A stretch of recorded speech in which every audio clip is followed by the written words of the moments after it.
Rio de Janeiro, a emissora da Fraternidade passa a apresentar Luz na Penumbra, programa que leva ao seu coração a mensagem da doutrina espírita.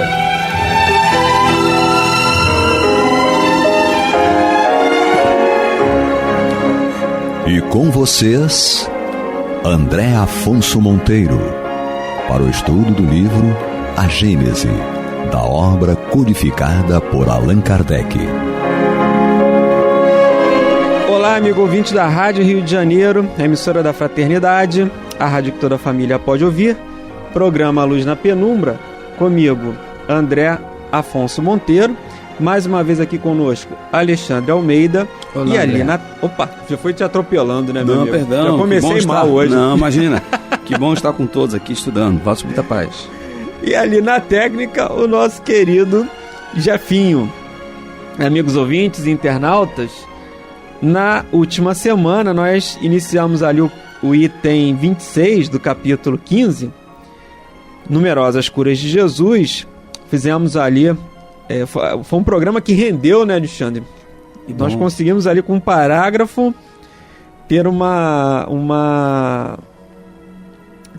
desenvolver conceitos ali que a gente trabalhou durante todo o programa. E hoje nós vamos retomar aqui a partir do item 27, que são os comentários de Kardec sobre esse item 26. Lembrando que no item 26 ele traz o Evangelho de Mateus, capítulo 4, versículo 23 a 25, dizendo que Jesus ia curando a todos, e curando e ensinando. E nós trabalhamos muito essa questão aqui da necessidade da cura material, da cura espiritual e também da evangelização do espírito imortal, e informando que Jesus também arrastava multidões, né? Nós fizemos esse comentário, que essa é o trecho desse evangelho que nos traz essa informação, dizendo que a reputação, a fama de Jesus foi se espalhando e a multidão de toda aquela redondeza ali ia acompanhando Jesus. Então, no item 27, Kardec ele vai dizer que de todos os fatos que testemunham o poder de Jesus, os mais numerosos são, sem dúvida, as curas. Ele queria provar dessa forma que o verdadeiro poder é aquele que faz o bem, que o seu objetivo era o de se tornar útil e não o de satisfazer a curiosidade dos indiferentes por meio de coisas extraordinárias. Aliviando os sofrimentos, atraía as criaturas para si pelo coração e fazia prosélitos mais numerosos e mais sinceros do que se eles apenas fossem impressionados com espetáculos para os olhos. Por esse meio fazia-se amado, ao passo que se ele se limitasse a produzir efeitos materiais surpreendentes, conforme pediam os fariseus, a maioria das pessoas teria visto nele apenas um feiticeiro ou um mágico hábil que os ociosos iam ver para se distraírem. Então vamos fazer uma pequena pausa aqui, Alexandre. Kardec ele vai dizer para nós, vai comentar, que as curas foram ali os maiores, digamos assim, atos de Jesus que promoveram, que repercutiram, né, que foram mais numerosos as curas. Você vê que ele pregava também, mas a pregação talvez não tivesse repercutido tanto quanto as curas, o fenômeno. A gente vê muito isso ainda nas casas espíritas, da necessidade do fenômeno, vemos muito ainda. Temos ainda essa necessidade, né, do efeito magnético, do efeito mediúnico, daquele fenômeno, de produção de fenômeno, seja na cura, seja... Antigamente existiam mais do que hoje, né, os fenômenos das materializações. Então todos esses fenômenos atraíam ali as pessoas. Ou seja, você era mais atraído pelo fenômeno do que pela palavra. Algumas casas até associam, para você vai passar no passe de cura, no tratamento de cura, mas você tem que assistir X palestras. Primeiro você assiste a palestra, ou enfim, sempre alinhavam, né, o tratamento da cura com a necessidade da pessoa assistir uma palestra para que ela pudesse ali se evangelizar também. E você vê que E é interessante aqui também que Kardec falou, se ele só produzisse os fenômenos físicos, como a maioria sempre pedia, dá uma prova. E quantas vezes a gente também não pede isso na casa, né, Alexandre? Dá uma prova de que aqui realmente tem alguma faculdade especial de cura, ou seja lá o que for. Como se a gente, às vezes, inconscientemente não fazemos isso.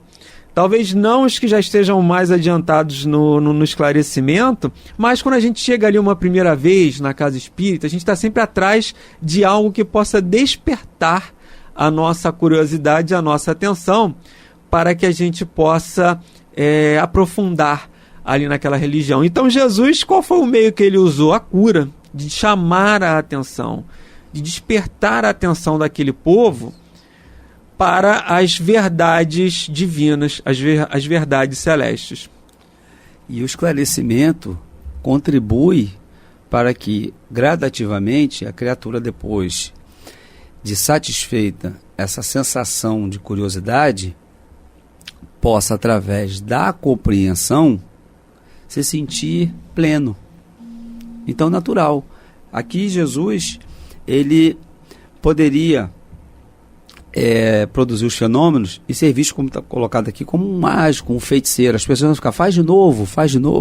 Eu me recordo que eu vi um programa, e se não me falha a memória, era bem jovem, era o Globo Repórter, e havia uma senhora que tinha uma mediunidade de efeitos físicos, e ela colocava nas mãos as pétalas de rosa, esfregava, e aquilo se tornava mel, na frente do repórter. Aí ele disse, faz de novo. Aí ela pegou outra flor, esfregou. Aí faz novamente, a terceira vez. Na quarta vez, ela falou assim, não. Aí ele falou, como não? Eles estão dizendo que você não quer mais, você está perguntando agora por desconfiança. Ou seja, ela dizia para ele que os espíritos que estavam auxiliando o fenômeno, você não. Aqui já não tem mais o interesse do aprendizado, e sim do desafio, da desconfiança. Então Jesus poderia incorrer nessa questão. Então, quando você esclarece, foi o que ela fez. Então, quando você sai do fenômeno pura e simplesmente, vamos compreender o fenômeno. Esse estudo dessa obra, a proposta é justamente isso. Olha quanta coisa interessante nós estamos vendo aqui. Fenômeno atrás de fenômeno. Mas nós estamos o quê? Tentando compreender as leis físicas, as leis de Deus que sustentam, que motivam tudo isso aqui. Não tem nada de extraordinário. Quando é extraordinário, você quer ver de novo. Você vai num show de mágica, você não compreende, você quer assistir o show. Se ele te contar o truque, você não vai pagar ingresso novamente para assistir. Se me permite a analogia pobre. Então a proposta de Jesus era justamente que não fazer disso um espetáculo. Era de promover a ação no bem, como ele falou aqui, tocando os corações, mas também promovendo o esclarecimento. Então, não era interessante que ele fosse visto como um feiticeiro hábil, mágico, a quem os desocupados iriam ver para se distraírem.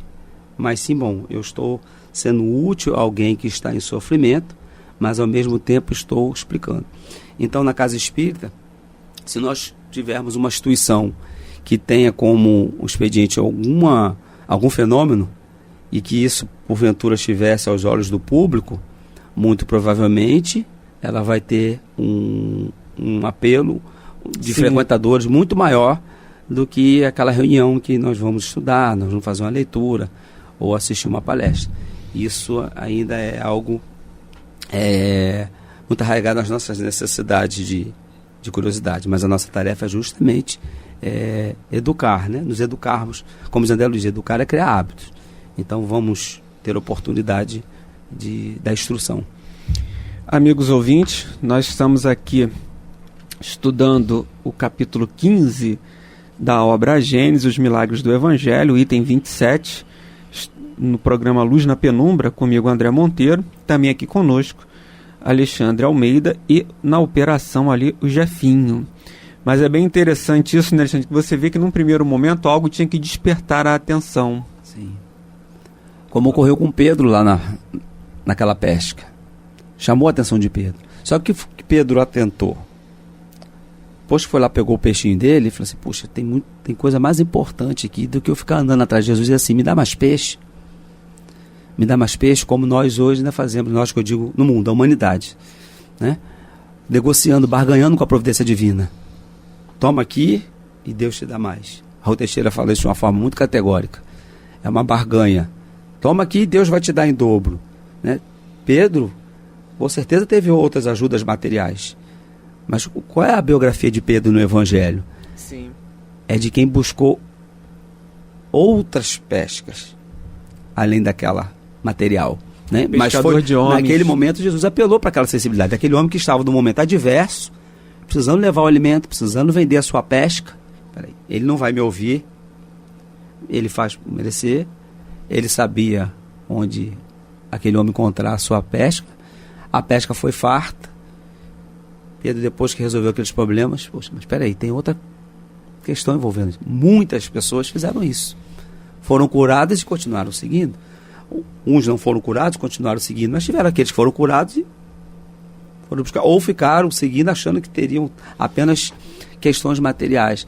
Essa é a proposta na Casa Espírita, de passarmos de uma forma sutil esse ensinamento, de que as pessoas estão ali para se melhorarem, né? O autoburilamento através daquilo que estão recebendo, e não transferir a responsabilidade para o médium, para a instituição, e tampouco ter essa relação de barganha com a providência divina. Então Jesus tinha que sensibilizar para poder, a partir daí, poder operar. Para poder fazer a obra completa, né? Kardec continua aqui nos seus comentários.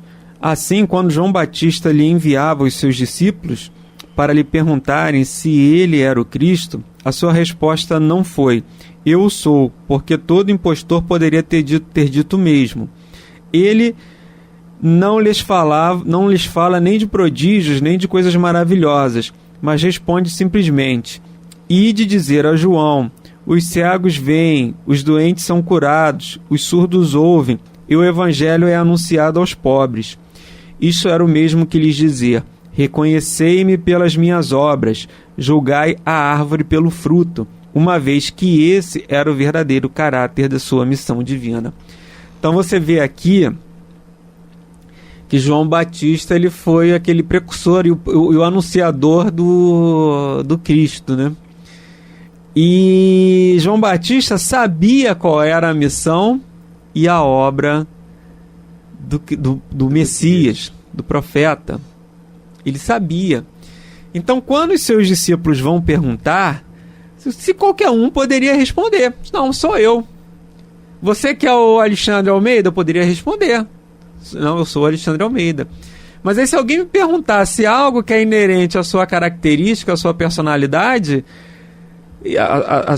os seus exemplos, ia verificar que não, isso aí não é o Alexandre Almeida. Então Jesus falou assim: se eu falar que eu sou o Cristo, isso aí qualquer um pode responder. Então o que ele fala? Os cegos estão vendo, os doentes estão sendo curados, os surdos estão ouvindo, e eu estou evangelizando os pobres. Essa era a missão do Messias. Essa era a missão do Messias. Não era aquela missão de libertar, mas não de libertar do jugo do povo romano, né? Do Império Romano, mas sim do jugo das nossas mazelas morais. E Kardec faz essa analogia: reconhecerei minhas obras pelo fruto, uma vez que esse era o verdadeiro caráter da sua missão divina. Então ele faz que aquela reconhecer a árvore pelo fruto, né? Uma árvore má não pode dar um fruto bom, uma árvore boa não pode dar um fruto mau. Não é isso? Exatamente. Então, ele vai dizer que assim, é só olhar a obra. E é interessante essa questão, né, Alexandre? Porque muitas vezes nós temos uma capa, nós temos um verniz que ali não mostra realmente quem nós somos. E são os nossos exemplos, as nossas obras, aquilo que a gente faz, é que vai mostrar realmente qual é o nosso caráter, qual é a nossa personalidade. Vivemos numa sociedade em que instintivamente nós temos esse costume, esse hábito, né, de observar superficialmente as questões e as pessoas. Então, natural que no dia a dia, no lidar com as pessoas, não é muito difícil se equivocar diante daquilo que estamos vendo num primeiro momento, que pode ser positivo e aparentemente negativo. Mas a essência das pessoas, como você colocou muito bem, está inerente às suas realizações, aquilo que ela pensa, aquilo que ela pratica no dia a dia, as suas atitudes com seus semelhantes, em que pese as suas características, são de cada um, de personalidade. Uns mais tímidos, outros mais extrovertidos, né? Isso é uma questão de características de personalidade. A questão é como aquela criatura se comporta perante as leis de Deus na sociedade em que vive. Em que momento que ele se mostra útil, né? Amigo, né? Participativo.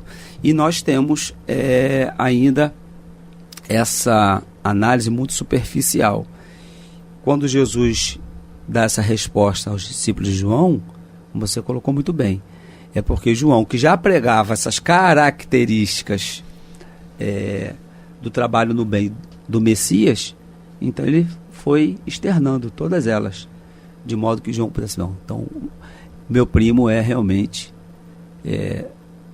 quem eu imaginava, quem eu pensava ser, de modo que não pudesse simplesmente alguém fosse por autodeclaração ou por uma forma aparente ser apresentado como Messias. Fazendo uma analogia para a nossa realidade nas casas espíritas, nós temos então o companheiro que colabora, que participa, que faz sua palestra, coordena os estudos, participa da evangelização, mas que fora da casa espírita ele é um cidadão e que tem interage com a sociedade, com seus semelhantes, e muitas das vezes nós temos uma imagem apenas do companheiro que está ali na tribuna, seja ela qual for, que a pessoa intimamente idealizou. Mas é importante observarmos justamente o que cada um de nós pode produzir dentro e fora da instituição. Kardec continua aqui agora no item 28. É também pelo bem que faz que o Espiritismo prova sua missão providencial. Ele cura os males físicos, mas cura, sobretudo, as doenças morais. E esses são os maiores prodígios pelos quais ele se afirma. Então, você via que a fala de Jesus também despertava uma outra curiosidade sobre essas questões do mundo espiritual, do reino de Deus. Nós vemos isso com o próprio Zaqueu, que ele é despertado ali pelas pregações de Jesus, com Nicodemos também, com Levi, depois se torna o Mateus, mas nós verificamos isso, que eles são despertados ali para uma outra necessidade. Então tinha aqueles que eram despertados pela cura do corpo físico, e tinham aqueles outros que já estavam ali propensos a receber outro tipo de cura, curar as suas mazelas morais. Porque Jesus também, quando falava, quando evangelizava, também curava as nossas mazelas morais.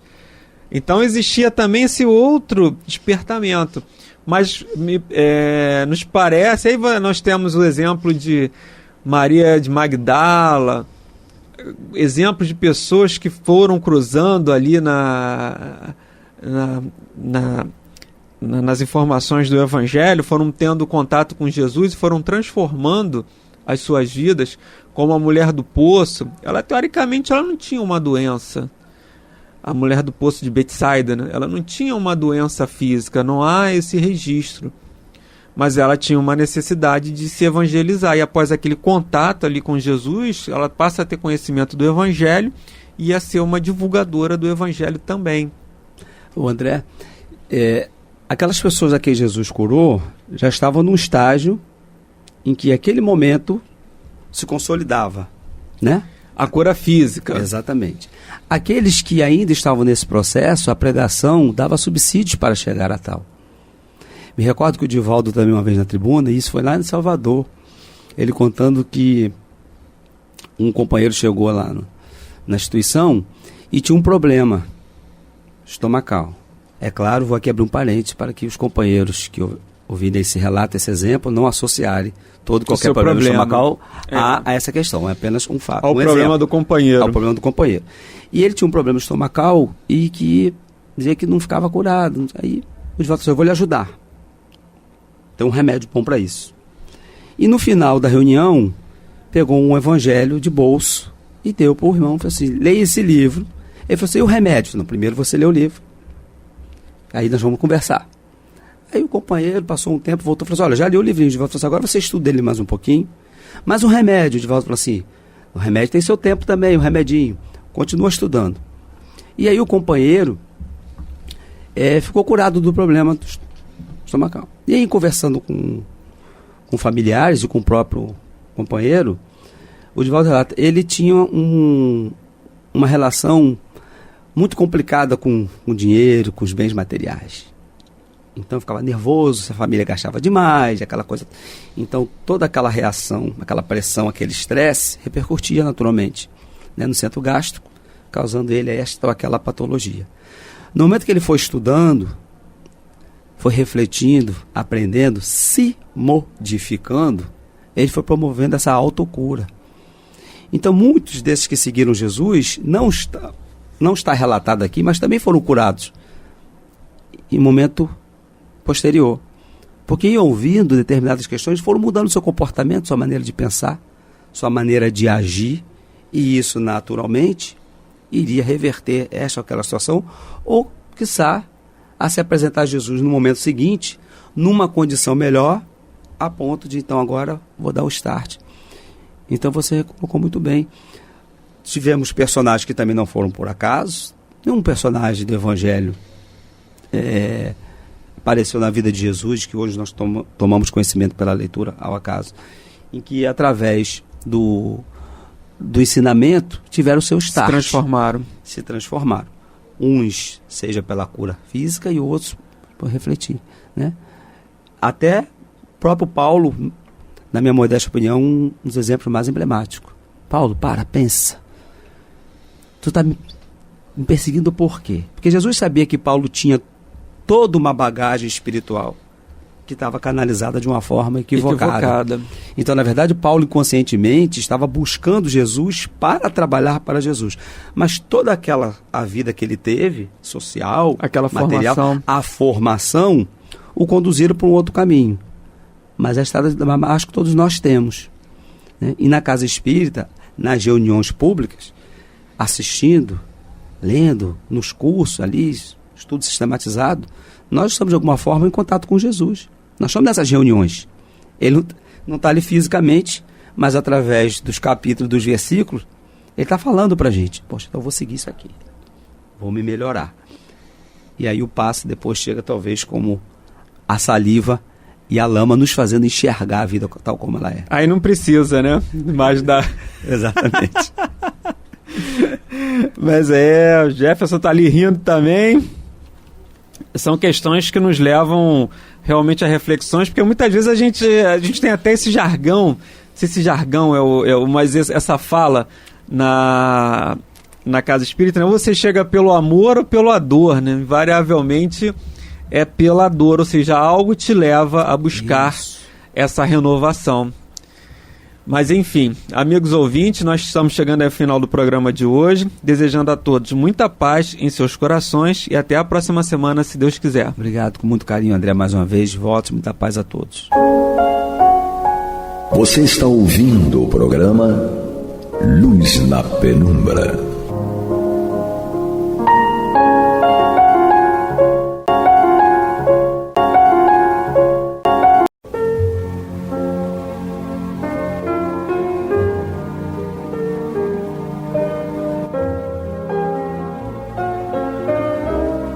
A Rádio Rio de Janeiro está levando ao seu lar e ao seu coração a mensagem consoladora da doutrina espírita, através do programa Luz na Penumbra.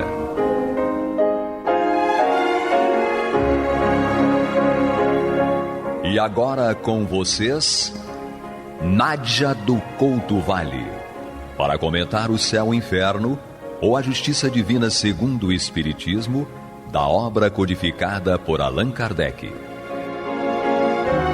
Amado e amada ouvinte, internauta, que a paz de Jesus permaneça conosco hoje e sempre.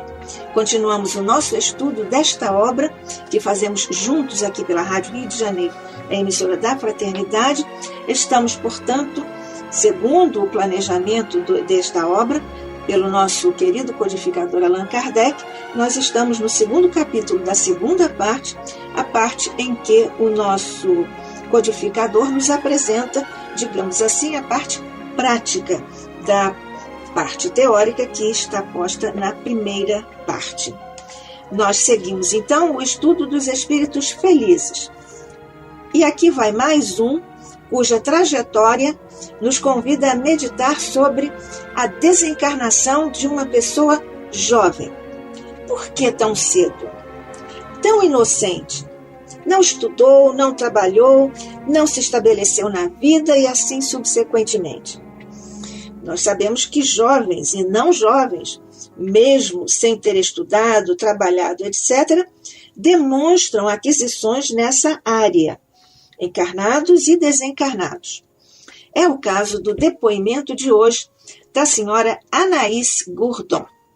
Muito jovem, notável pela doçura do caráter e com eminentes qualidades morais a enfeitar-lhe o caráter, era de uma família de mineiros, portanto uma família bastante humilde, simples, lá nos arredores de Saint-Étienne. Ela desencarnou em novembro de 1860. Qual o entorno, o ambiente familiar dessa jovem Anaís Gourdon? Seu pai e seu marido pediram que ela fosse evocada para dar uma comunicação, naturalmente, depois que ela desencarnou em novembro de 1860. Anaís Gourdon respondeu às perguntas. Ela disse que estava feliz em dar a comunicação, e nós sabemos que o espírito não tem problemas, não tem nada a esconder, se não tem nenhum constrangimento moral, e assim são os espíritos felizes. Esse é o perfil dos espíritos felizes. Eles, como não têm nada a esconder, estão na paz e na pureza de consciência, portanto, o espírito não tem problemas em dar a comunicação, por isso sempre estão bem dispostos, felizes mesmo, em dar a comunicação. Quando ela disse que desencarnou, ela disse o motivo da sua desencarnação. Terminei as provações terrenas. Mas, ora, esse não é o motivo de todas as desencarnações? O que está posto aqui, como quase que uma necessidade dessa explicação, é que Anaís Gourdon era muito jovem quando ela desencarnou. E, por isso, ninguém terá pensado, como nós hoje também, no nosso entorno, na vida social, quando sabemos de alguma pessoa jovem desencarnando, nós também lamentamos. Temos a tendência de lamentar, dizendo exatamente isso. Foi tão cedo, ainda tinha tanta vida para viver, etc. Nós não pensamos, de um modo geral, nós não pensamos no término das provações terrenas por parte daquele espírito. Nós sempre temos a tendência a julgar que as nossas desencarnações são, ou pelo menos devam ser, mais longas, atingindo a chamada velhice. E então, qual o motivo de desencarnações de pessoas jovens?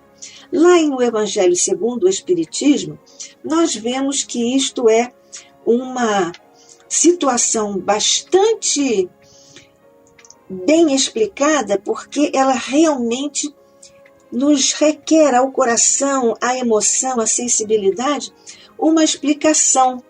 Por que desencarnou tão jovem?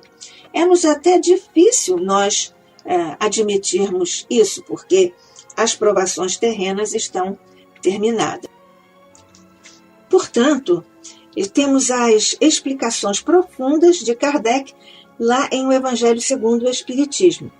Há questões aqui muito interessantes a respeito de como o espírito se sente ou o que lhe é possível sentir e fazer no plano espiritual, particularmente depois, quase que imediatamente após a desencarnação. Anaïs Gourdon respondeu que podia ver os parentes e que está sempre ao lado deles. Nós já vimos anteriormente que, particularmente, os espíritos felizes é que têm essa, digamos, permissão ou esta possibilidade real, porque ela é uma questão de natureza vibratória. Só os espíritos que vibram na faixa superior de qualidades morais, de conquistas morais, de amor, de serenidade, de paciência, é que podem ter acesso a essas possibilidades, a esses tipos de felicidade. Isso tudo é conquistado em função de conquistas morais do espírito, ou seja, da paz de consciência. Aqui repetimos conquistas morais e conquistas do espírito para formalizarmos e enfatizarmos que são conquistas resultantes do esforço do próprio espírito. Ela diz que é feliz como espírito, portanto, nessa nova faixa de existência de vibração, e ela declara: sou feliz, amo e espero. Os céus não me infundem temor, e cheia de confiança, aguardo que asas brancas me levem até eles. Até eles, na verdade aqui, até os céus. Ela diz: sou feliz, amo e espero, os céus não me infundem temor. E cheia de confiança, aguardo que asas brancas me levem até eles. Aqui nós vemos uma questão bastante interessante, que é o simbolismo das asas e, portanto, o simbolismo do voo, da liberdade de voar, que é alguma questão que está inscrita, está íncita na intimidade profunda de todo ser. Nós voltamos lá ao nível das questões mitológicas, quando nós vemos que Ícaro tinha tanto anseio para voar que, ajudado por alguns, colou com cera algumas asas e conseguiu voar. Foi até perto do sol, deslumbrando-se com toda a paisagem e a emoção da grande experiência. Porém, como ele se aproximou lá do sol, a cera ficou derretida, então ela, derretida, caiu e deixou de proteger Ícaro. Nós vemos então que essa felicidade como espírito está exatamente nessa condição. E essa felicidade decorre particularmente da paz de consciência. Esta é uma resposta que os espíritos superiores dão ao nosso querido codificador Allan Kardec à pergunta 835, quando ele nos fala e pergunta a esse respeito sobre a felicidade como espírito. Aliás, a felicidade, é claro que é um desejo de todo ser humano, de toda criatura, e é muito frequente, portanto. Mas nós dificilmente conseguimos idealizar corretamente a felicidade, ou pelo menos lutar corretamente para atingirmos a felicidade. Porque nós, de um modo geral, colocamos a felicidade, o prazer, a alegria em coisas e situações fora de nós, fora do ser espiritual que nós somos. E é, portanto, nessa condição que nós nos enganamos. Esse é um processo de autoilusão.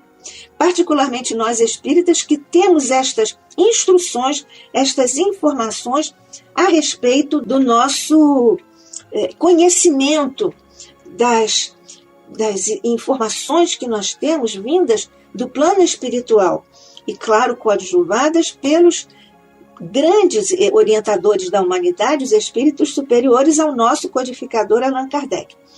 Quando a nossa Anaïs Gourdon diz: sou feliz, amo e espero, aqui está evidentemente o fundamento de tudo, o fundamento da criação dos universos, posto que nós sabemos pela definição insuperável de João, Deus é amor. Portanto, é do amor que nascem todos os universos. A ciência hoje nos autoriza a falar assim dos universos no plural, e, portanto, o amor é que subjaz a toda a criação, a todos os universos, a todas as coisas. Por isso que o amor é o fundamento absoluto de tudo. E ela ainda diz: amo e espero. Esse espero aqui é da paciência, não é o espero de ter esperança, é o espero de paciência. Porque nós sabemos que a paciência está na base, no fundo de todas as nossas conquistas ético-morais, enfim, de todas as nossas conquistas, inclusive as intelectuais. Porque essas são virtudes, ou são qualidades de espíritos superiores. E nós sabemos que exatamente chegaram lá por causa da capacidade de amar, de dar, de doarem-se todos, e da paciência, de esperar o que a vida pode trazer e como as situações podem oferecer a todos nós e a cada um de nós as condições ideais para nós construirmos as nossas virtudes. A respeito da paciência, depois ela diz também: os céus não me infundem temor. Ora, por que infundiriam temor? Por que os céus podem infundir temor? Nesse particular, nós precisamos meditar a esse respeito em uma passagem do livro Temor da Vida e da Morte, pelo espírito Manuel Filomeno de Miranda, na psicografia de Divaldo Pereira Franco, que nós vamos partilhar com você, amigo, amiga, ouvinte, internauta, aqui no programa Luz na Penumbra. Eu, Nádia do Couto Vale, e você, agora, absorvendo esta mensagem importante do espírito Manuel Filomeno de Miranda. O temor da morte resulta de vários fatores inerentes à natureza humana e à sua existência corporal. Entre eles ressaltam o instinto de conservação da vida, que lhe constitui força preventiva contra a intemperança, a precipitação e o suicídio. Nesse particular, nós estamos aqui com a solução para muitas questões. Depois, Manuel Filomeno de Miranda continua: força preventiva contra a intemperança, a precipitação e o suicídio, não obstante desconsiderados nos momentos de superlativo desgosto, revolta ou desespero. Manuel Filomeno de Miranda anota ainda: outro fator inerente à natureza humana e à nossa existência corporal: a predominância da natureza animal, que nos espíritos inferiores comanda as suas aspirações, tendências e necessidades. O temporário ouvido esquecimento da vida espiritual de onde procede. O conteúdo religioso das doutrinas ortodoxas, que oferece uma visão distorcida com prejudicial do que sucede após a ruptura dos laços materiais, elaborando um mundo de compensações em graça como em castigo, conforme a imaginação dos homens vitimados por fanatismos e alucinações.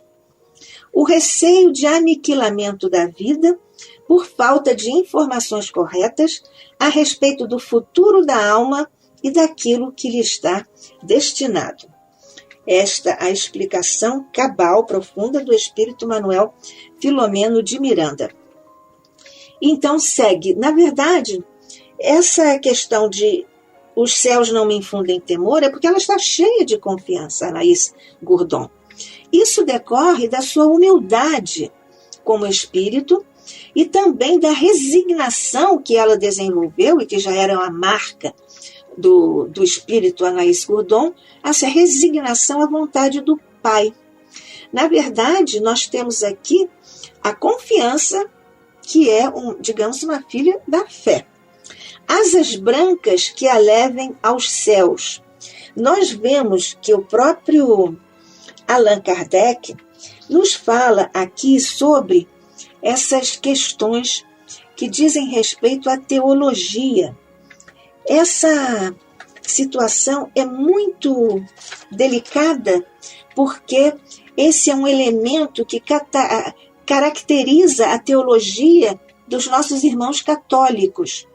Então, nós temos, nesse particular, uma questão bastante interessante, porque essa lembrança, porque fica colocada, gravada no psiquismo profundo do ser, e desde a fase ou da idade infantil, juvenil, isso fica lá profundamente arraigado no psiquismo profundo da pessoa. Porque o que ela quis dizer com asas brancas? Tornar-me espírito puro, diz ela, resplandecer como os mensageiros celestes que me ofuscam. Na verdade, nós vemos aqui na nota de Kardec, aqui nessa apresentação de Anaïs Gourdon, diz Kardec, em mais uma de suas preciosas notas: as asas dos anjos, arcanjos, serafins, que não passam de espíritos puros, são evidentemente apenas um atributo pelos homens imaginado para dar ideia da rapidez com que se transportam, visto como a sua natureza etérea os dispensa de qualquer amparo para fender os espaços. Contudo, eles podem aparecer aos homens com tal acessório, ou seja, com as asas, para lhes corresponderem ao pensamento, assim como os espíritos se revestem da aparência terrestre, a fim de se fazerem cognoscíveis, a fim de se fazerem conhecidos ou reconhecidos. Portanto, é uma questão de uma simbologia em que os espíritos puros podem assumir essa configuração, essa morfologia, para atender à expectativa, até a fantasia, digamos, dos homens. Portanto, simbolicamente, as asas são liberdade, ou digamos, significam liberdade. E como atingir esse estado de pureza espiritual? Do ponto de vista do desencarnado, os parentes que ficaram podem ajudar o desencarnado? Claro que podem, nós aprendemos isso. Não se lamentando, porque a lamentação entristece o desencarnado e faz com que o encarnado que ficou perca a oportunidade de aurir os benefícios da prova.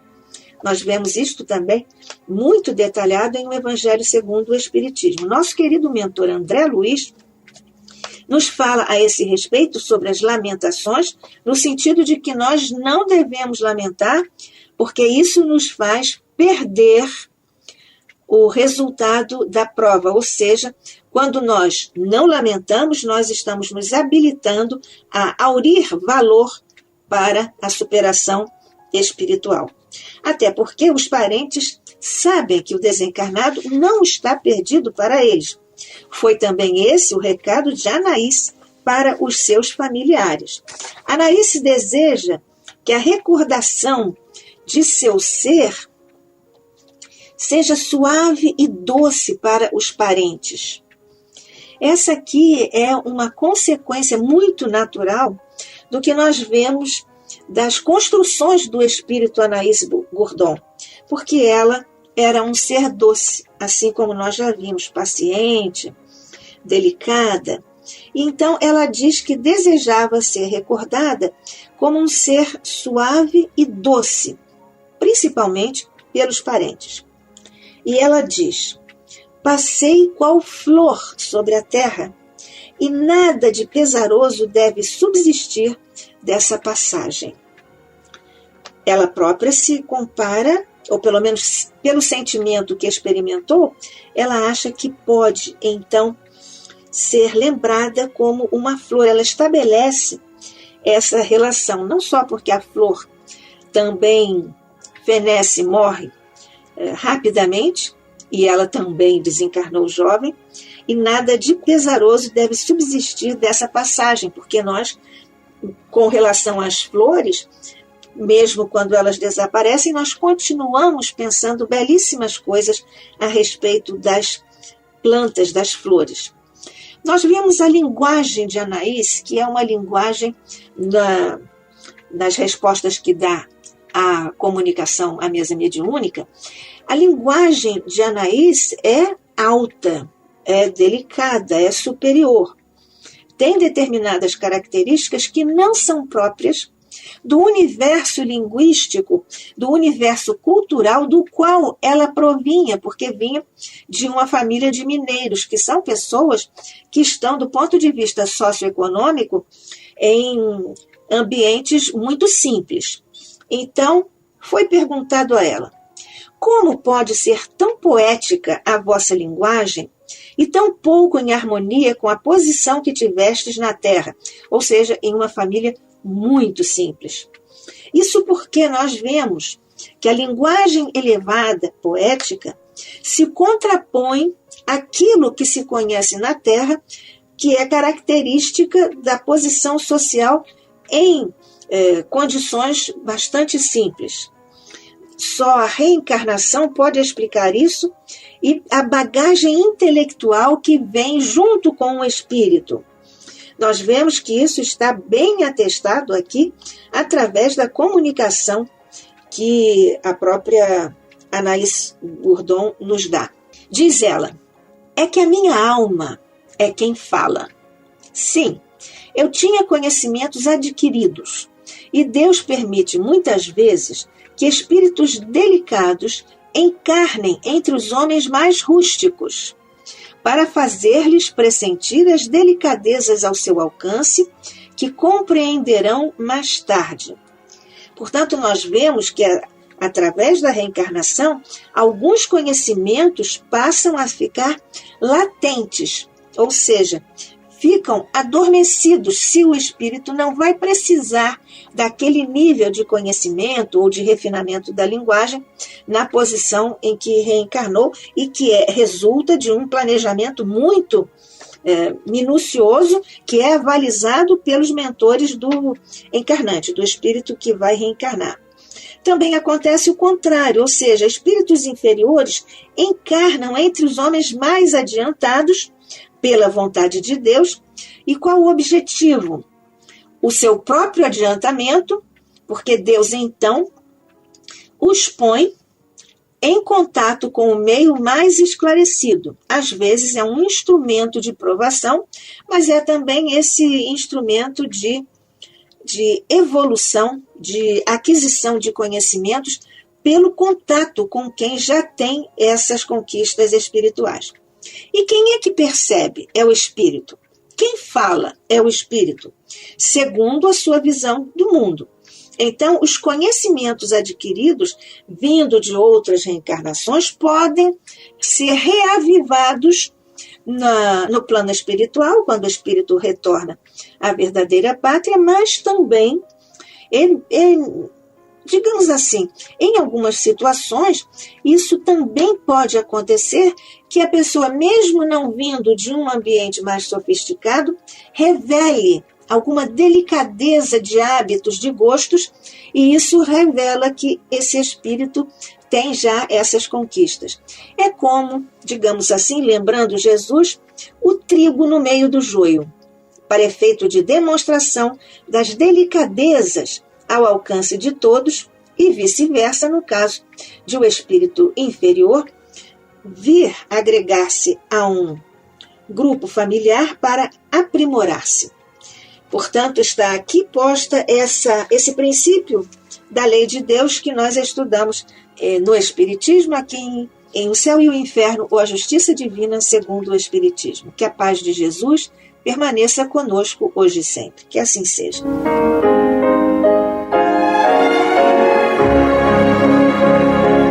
E vamos ouvir agora a prece de encerramento de nosso programa, na voz de Geraldo de Aquino.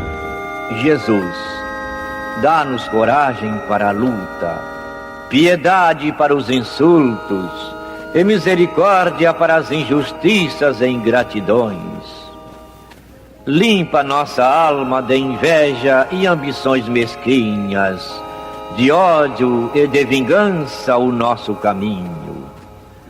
E que dentro em pouco, ao recolher-nos de novo ao calor do nosso leito, para que o sono nos dê a paz e o esquecimento das tristezas humanas, possamos sentir, Senhor, no mais íntimo de nosso ser, a doçura indefinível do Teu amor e a grandeza incomparável da Tua divina presença. Que assim seja.